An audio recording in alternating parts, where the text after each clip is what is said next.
남유다와 예루살렘이 바벨론에 의해서 멸망을 당하고 유다 백성들은 바벨론으로 끌려가게 되었습니다. 그런데 그때 바벨론으로 끌려가는 것을 거부하고 애굽으로 가고자 하는 자들이 있었어요. 애굽을 의지하고 애굽으로 가고자 하는 자들을 향해서 하나님께서 주시는 말씀이 오늘 예레미야 46장 말씀입니다. 애굽을 의지하고 애굽으로 가는 자들에게 주께서 뭐라고 말씀하셨을까요? 25절 말씀 한 절을 제가 읽어드립니다. 만군의 여호와 이스라엘의 하나님께서 말씀하시니라.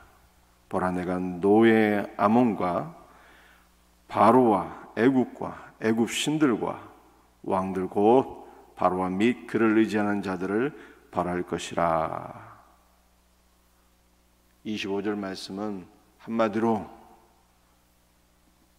애굽을 벌하시고 애굽을 의지하는 자들을 또한 벌하실 것이다 라고 하는 말씀이에요. 25절에 나와 있는 단어를 조금 풀이해 드리면 노예 아몬을 벌하실 것이라고 말씀하셨는데, 이 노라고 하는 것은 애굽의 남부지방의 중심 수도를 가리키는 것입니다. 아몬이라고 하는 것은 애굽 사람들이 섬기는 주신의 이름이에요. 그러니까 노예 아몬을 하나님께서 벌하시고 또 바로와 애굽의 왕들과 또 애굽을 의지하는 자들, 그들 모두를 함께 하나님께서 벌하시고 심판하실 것이다, 이렇게 말씀하고 있는 거죠. 여러분들 왜 바벨론으로 가기를 거부하고 애굽으로 가는 것이 하나님 앞에 심판을 받아야 될 내용입니까? 우리가 어제 이미 살펴보았죠. 우리 잠깐 다시 한 번 더 애굽으로 가는 것이 왜 하나님의 뜻이 아니었는지 우리가 기억했으면 좋겠습니다. 애굽은 타락한 세상, 우상 숭배의 땅을 의미하는 거예요. 아브라함의 후손은 히브리인이라고 하는데요, 히브리인은 강을 건넌 자라고 하는 뜻을 가지고 있잖아요. 유프라테스 강을 건너서 가나안으로 오게 되었고, 또 애굽에 있을 때에도 출애굽하여서 요단강을 건너서 또 가나안으로 오게 되었습니다. 히브리는 강을 건넌 자라고 하는 뜻을 가지고 있는데, 강을 건넜기 때문에 다시는 옛세상으로 돌아가지 않고 돌아갈 수 없는 자다라고 하는 뜻을 가지고 있는 거예요. 그러므로 유다 백성들은 강을 건넌 자로서 다시는 옛세상, 타락하여서 우상을 숭배하는 그 애굽으로 돌아가서는 안 되었던 것입니다. 그럼에도 불구하고 그들이 자신의 영적인 정체성을 망각하고 다시 애굽으로 돌아가서 애굽을 의지하고 애굽 가운데 있는 우상을 숭배하는 삶으로 나아가는 것은 하나님 보시기에 악한 일이었고, 그러므로 하나님은 이들을 심판하시겠다, 이렇게 말씀한 것이죠. 여러분들, 우리도 영적 히브리인이라고 말씀드렸어요. 이스라엘 백성들은 육적인 히브리인이지만 우리는 영적인 히브리인이에요. 그래서 우리는 세상의 강을 건넜기 때문에 다시 세상으로 돌아가지 않고 세상으로 돌아갈 수 없는 자가 되었습니다. 갈라디아 6장 14절에서 바울이 말씀한 것처럼 세상이 나를 향하여 십자가에 못 박히고 나도 또한 그러하니라. 십자가로 인해서 세상과 나는 완전히 종결되었고 분리가 되어서 나는 세상으로 다시 돌아갈 수 없게 되었다는 것이 바울의 말씀이잖아요. 그러므로 우리는 세상을 바라보고 세상을 추구하고 세상의 타락한 문화 가운데 살아가는 자가 되어서는 아니 되는 것이죠. 세상에 돈 사랑하는 탐심이 나를 사로잡고 세상의 육적인 쾌락이 나를 사로잡고 세상의 권력이 나를 사로잡고 세상의 화려한 삶에 도취되어 흥청망청 살아가는 모든 것들, 이것은 다시 세상으로 돌아가는 것이잖아요. 그렇게 될 수 없다는 거예요. 이미 십자가에서 주님께서 세상을 살아가는 나의 옛사람을 종결시키셔서 다시 옛사람으로, 다시 세상을 사랑하는 옛사람으로 돌아갈 수 없게 되었다는 것이 성경의 말씀이에요. 그러므로 우리는 세상을 사랑하는 자가 아니라 주 예수의 영과 생명과 은혜와 말씀으로 충만하게 되어서 오직 주님의 나라, 주님의 영광을 바라보며 살아가는 자가 되어야 된다는 것을 성경 우리에게 말씀하고 있는 것이죠. 자, 오늘 27절 말씀을 한번 읽어볼까요? 내 종 야곱아 두려워하지 말라. 이스라엘아 놀라지 말라. 보라, 내가 너를 먼 곳에서 구원하며 내 자손을 포로된 땅에서 구원하리니 야곱이 돌아와서 평안하며 걱정 없이 살게 될 것이라. 그를 두렵게 할 자 없으리라. 25절에서는 애굽을 의지하고 애굽으로 돌아가는 모든 자들이 하나님 앞에 벌을 받게 될 것이지만 27절에서는 이스라엘 백성들이 하나님의 은혜 가운데 회복될 것을 말씀하고 있는 것이죠. 25절과 27절은 영 상반되는 내용입니다. 여러분들 27절에서는 하나님께서 포로된 자들을 구원하시고 회복시켜 주시겠다 이렇게 말씀했죠.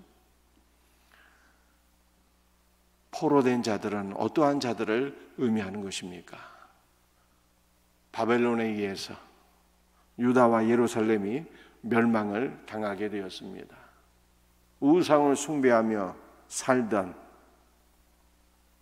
유다 백성들, 예루살렘 백성들이 하나님의 몽둥이였던 바벨론에 의해서 멸망을 당하게 되었습니다. 그리고 남은 자들은 포로로 끌려가게 되었죠. 그러니까 27절에서 포로된 자들이라고 하는 것은 바벨론에 의해서 멸망을 당하고 바벨론의 포로로 끌려간 자들을 가리키는 것입니다.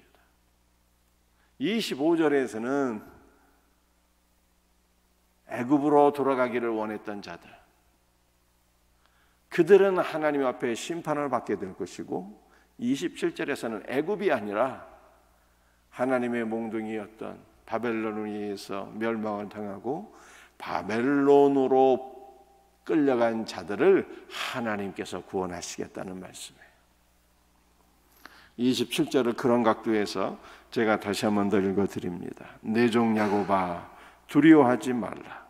이스라엘아 놀라지 말라. 보라, 내가 너를 먼 곳에서 구원하며 내 자손을 포로된 땅에서 구원하리니 야곱이 돌아와서 평안하며 걱정 없이 살게 될 것이라. 그를 두렵게 할 자가 없으리라. 하나님께서 포로된 자들을 구원하시고 그들을 다시 돌아오게 하시고 그들이 다시금 걱정 없이 평안하게 살게 할 것을 말씀하신 것입니다. 그런데 우리가 27절 말씀을 보게 되면 먼 곳에서 구원하시겠다고 말씀하시잖아요. 여러분들 이스라엘 백성들의 관점에서 보게 되면 애굽은 가까운 곳이에요. 비교적 가까운 곳이고요. 바벨론은 저 북쪽 먼 곳입니다. 그래서 저 먼 곳 북쪽 바벨론으로 끌려간 자들이 그 포로된 상태에서 구원을 받겠고 돌아오겠고 그들이 회복되리라 하는 것을 말씀하신 것입니다. 여러분들 이 먼 곳에서 사는 자들, 그 포로된 자들을 하나님께서 구원하시겠다잖아요. 그러니까 먼 곳은 가장 연약한 상태에 있는 자들을 가리키는 거예요. 포로된 상태에 있는 자들, 가장 비천하고 연약한 상태에 있는 그 백성들을 하나님께서 긍휼히 여기시고 불쌍히 여기시고 다시 그들을 품으시고 다시 그들을 구원하여서 가나안 땅으로 돌아오게 하리라 라고 하는 것을 말씀하신 것이죠. 근데 이 먼 곳 개념이 사도행전 1장 8절에서 다시 나타나는 거예요. 사도행전 1장 8절이 어떤 말씀입니까? 오직 성령이 너희에게 임하시면 너희가 권능을 받고 예루살렘과 유다와 사마리아와 땅끝까지 내 증인이 되리라 말씀하셨잖아요. 이 먼 곳이 사도행전 1장 8절에서는 땅끝이에요. 땅끝. 그래서 여러분들 이 땅끝이라고 하는 것은 어떠한 의미가 있는 것일까요? 단순히 지리적으로 멀리 있는 그러한 것을 의미하는 것만이 아니라 바로 포로 된 상태에 있는 자들, 마귀의 포로가 되고 흑암의 세력에 짓눌리고 그러므로 비천하게 살아갈 수밖에 없는 영적 사망에 처해 있는 가장 공고한 자들을 의미하는 거예요. 그 땅 끝에 있는 자들이 가장 비천하고 영적으로 헐벗고 사망에 처해 있는 그 자들에게 주 예수의 복음이 증거되어서 그 땅 끝에 있는 자들이 다 주 앞에 돌아오게 된다는 말씀이에요. 여러분들 이 말씀이 누구에게 실현이 되었습니까? 바로 조선 땅에 실현이 된 거예요. 이스라엘의 관점에서 보게 되면 조선이라고 하는 것은 그야말로 아주 먼 곳이죠. 지리적으로 아주 먼 곳이었을 뿐만 아니라 사망의 세력에 사로잡혀서 마귀에게 종노릇하고 포로된 자들이었어요.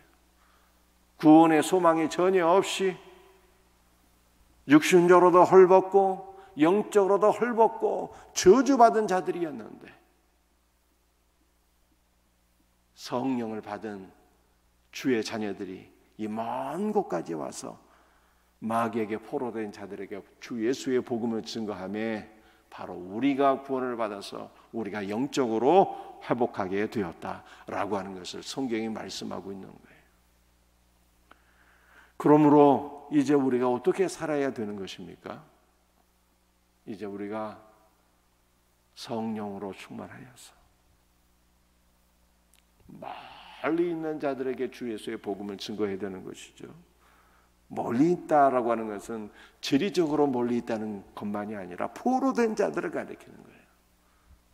원수 마귀에게 사로잡혀서 짓눌리고 억압당하고 포로된 자들,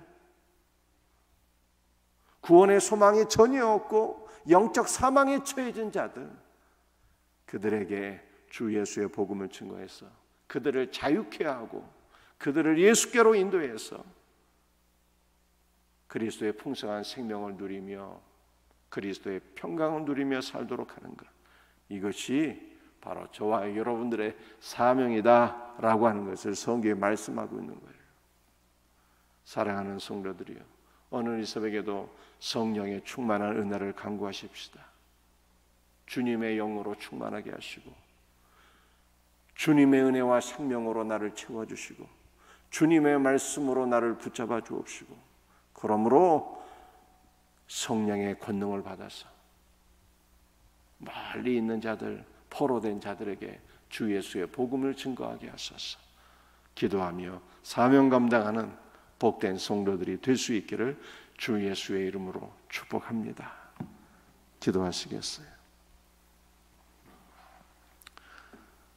아버지 하나님, 오늘 에레미야 46장 말씀을 통해서 타락한 세상인 애굽으로 돌아가서 애굽을 의지하며 살던 자들은 하나님 앞에 심판을 받게 되었고, 바벨론에 의해서 포로로 끌려간 자들, 멀리 있는 자들은 하나님께서 다시 사랑과 은혜로 그들을 구원하시고 돌아오게 하신다고 하는 말씀을 저희들이 살펴보게 되었습니다. 그 옛날 조선 땅에 마귀에 포로된 자들, 저주받은 자들에게 주 예수의 복음이 증거되어서 오늘 우리가 예수 그리스도를 믿게 되었고 그리스도 예수 안에서 참 자유와 생명과 평강을 누리는 복된 자가 되었사오니 이 은혜를 받은 자들이 성령의 권능을 더욱더 받아서 멀리 있는 자들, 포로된 자들에게 복음을 증거하며 그들을 자유케 하는 사명을 감당하는 은혜가 있게 하여 주시옵소서. 주님, 오늘 새벽에도 우리 사랑하는 성도들 성령으로 충만하게 하시고 부르짖어 간구하며 응답받는 복된 은혜가 있기를 간절히 기도합니다. 연약한 자들을 안수해 주시고 치료해 주시고 날마다 새롭게 하여 주시옵소서. 모든 것 감사하오며 거룩하신 예수 그리스도의 이름 받들어 간절히 기도드리옵나이다. 아멘.